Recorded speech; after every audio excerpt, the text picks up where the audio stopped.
A lot of times people who come up to visit their stars and stuff like that, they come up to push something they're doing. This young lady came up just because she's always just saying, I'm going to come up and see you, and she's done it, you know, a lot of times, and I'm just like, glad to see it. Takia Crystal Keymah. How are you? I'm great. I'm great. How are you? I'm doing good. Now, who's the young lady right there? Let me turn the microphone camera so y'all can see. This is my beautiful, beautiful niece, Kia. All right. Now, for those that don't know the name, let's go back a while. Let's go back to the first national thing you did, which was In Living Color. In Living Color. No, the first national thing I did was the Miss Black America pageant. Right, that's right. You first runner-up to Miss Black America. And you were Miss Illinois. And I was Miss Black Illinois. Yep. Right.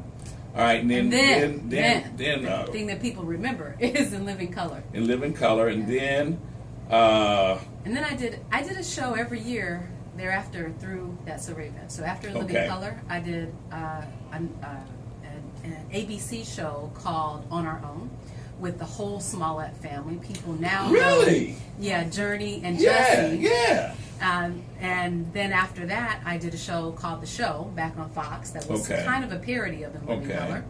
And then after that, I did an animated show, Damon Wayans' show, Waynehead. Yeah, and that spilled over from the show through Cosby, because after that, the next on-camera thing I did following the show was Cosby, and this was, you know, every year I was on one of these shows, and then after Cosby, I did That's So Raven. That's So Raven, and although I still can't get over playing That's So Raven's mom, you're way too young to be That's So Raven, but then again, that's a tribute to your acting. Let me do this. Let me pull that microphone around over here. Ravel Harper, who is here on Thursday nights with the Stepper set, is in the studio too. And Chicago, not only can I step, I can bop. Oh, yes! I am. Now that gets you some points there. That's right. Oh wow! All right, so now, because one of the things I wanted to give you some time to talk about is this: you've had a really great career, but you've been in some of the, Hollywood is a heck of a place.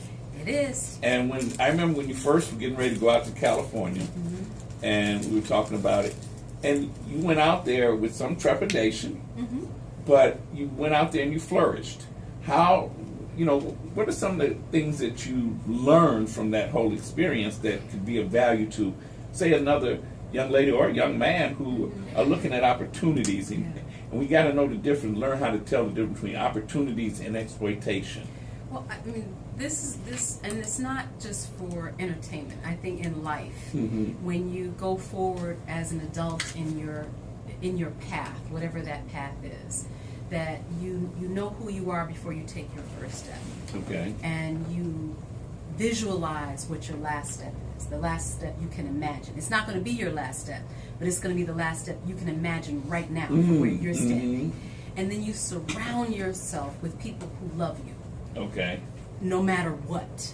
Who love you poor and broke and ugly. and you bring at least one of them with you on your path. Either physically or spiritually. Okay. You bring them with you. Okay. So that whatever you encounter on your path, you don't forget who you are.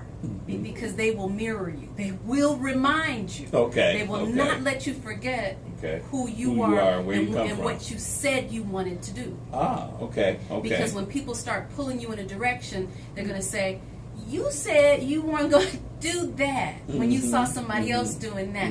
Remember? Yeah. And then you can say, oh, snap. But you see how much money they said? And they said, well, you said you didn't care about the money till you could. And then you go, okay.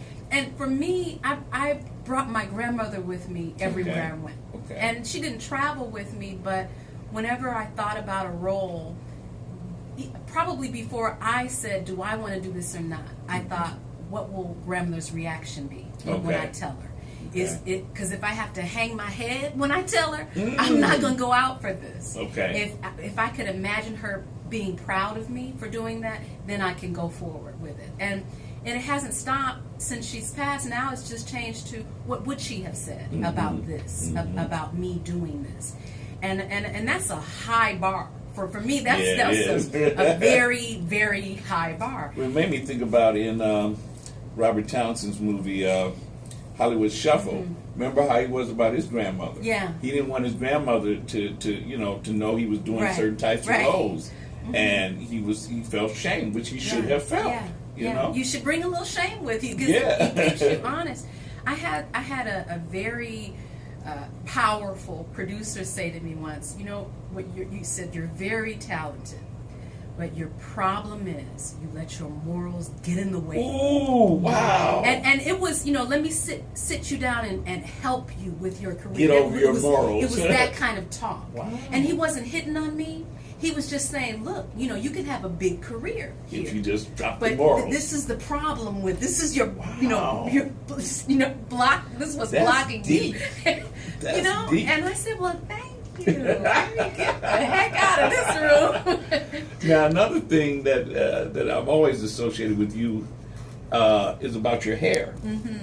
Because as long as I've known you, you've always worn your hair natural, and you fought to keep that. Yeah, you know, and that's I grew up, you know, at the stove getting my hair pressed like every other black girl of my generation. And when people started getting perms, I didn't quite know what that was. So I didn't get a perm. And I had a perm. A lot of people don't know I ever had a perm. But I had a perm twice in my life. And a curl once. But that's another story. But I got a perm for the first time when I was leaving to go to college. Okay. And I'll never forget, because I go to college and all my new friends, you know, I'm hanging out and everything, and so my hair starts growing, and my little friends start saying, you need a touch-up. And I said, what's a touch-up? And they said, you know what, you have to get your hair touched up again. And I said, wait a minute, Mrs. Lee isn't here to do my hair. You mean I have to go to somebody here to do my hair? Oh, no, I got scissors and I started cutting. And by the time I got home for Christmas, that perm was gone. Wow. Because I didn't, you know, it's like my grandmother, my sister Karen, and Mrs. Lee. That's who did my hair. Cousin Sophie. That's it. Wow. That's it. And then when I pledged to sorority Delta, okay, I got a perm again because I thought they're not making fun of me for my crazy hair. I got to be able to contain it because, you know, it has a mind of its own. And so I got a perm that time, and you know, I let the sorors, you know, do my hair. It was never contained, but that was the goal at the time. And when I came home from school, I kept it up for maybe 2 years or something like that, maybe 3 or so, but I didn't like it. Okay. And so I started cutting it out again, and I just let it grow, and I cut it a little bit because I was modeling at the time, and I didn't want to go from long to nothing. Okay. So I would press the natural hair, and so it looked the same. And then I just got a wig that looked like my hair did when it was straight, and I would wear the wig. And I was modeling, and I answered a call for people with natural hair. And they start talking money, and I love this company, Luster. I love you. Oh, Luster, right? Yeah, love that pink stuff still. But they were talking about, and the product was Relaxed Look. So I thought, well, it just looks like a relaxer. It's not, and I'm spending all this money in my head. And when they said if it takes, you know, that went away because I'm already spending the money. Cut to, it's a curl. So I had never had a curl before. I didn't know what to do with it. You know, nothing would stay on my head. It was sliding down. I didn't know. You have to, you know, it's a whole nother thing. Wow. And so I never even got a touch up with that. We did a lovely campaign, and they treated me so well. I will love them forever. They just, you know, shout out to Luster Products, and that they're still around. You know, despite the war against we were just talking about businesses. What was the logo called?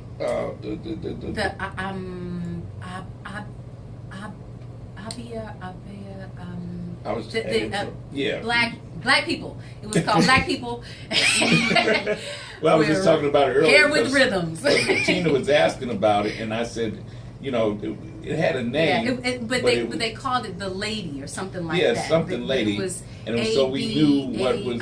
It was something like that. That it was a black-owned company. Yeah. And there's she's standing alone, I think, right now. Luster might be the only one left in Chicago. In Chicago, but I think there's a company in Atlanta. There are a lot of little companies because they find me. So I know a lot of them. There's Heavenly Healing in Los Angeles. There's Carol's Daughter. Oh, Carol's Daughter, yeah. There used to be Carol's Daughter. They went away. Gone. Really? Yeah, they're not marching anymore. But there are still some actual black-owned companies now. Yeah, and you wrote a book. Broke my heart. On natural hair care. Natural Woman, Natural Hair. Yeah. And it's available on my website, Takeyah.com, TKEYAH.com. I'm actually slowly but surely working on the second edition of the book. Okay. Because I wrote the book kind of as a lark, because when I first started in television, no one knew how to comb my hair. And I had a lot of it, and so they looked at me and said, "Oh, wow, your hair is beautiful," and they started picking up hot things. And I would say, "Oh, no, and then they got confused and dizzy, and I said, "Well, I'll just do it for now." Yeah, right. And I actually put a lot of people in unions because there actually was no one that knew how to do natural hair that was in the television union for doing hair. Okay. So that was good. But I was wishing that there was a book that I could show them how to help me, but there was none. So you said, I'll do it. Yeah. And by the time I got around to writing it, which was 10 or 15 years later, there were books out, but there weren't the kind of books that I wanted to write, because I wanted to show how beautiful our hair is. Mm-hmm. There were history books, and there were some style books, but they were all in black and white because that's a lot cheaper. Yeah. My book is probably the most expensive book ever published because I wanted it to be really beautiful. But it looks good. It looks good. So we're talking with Crystal Keymah. And this is Live with Harold Lee Russ. That's me. We'll be back with more in just a moment. If you're struggling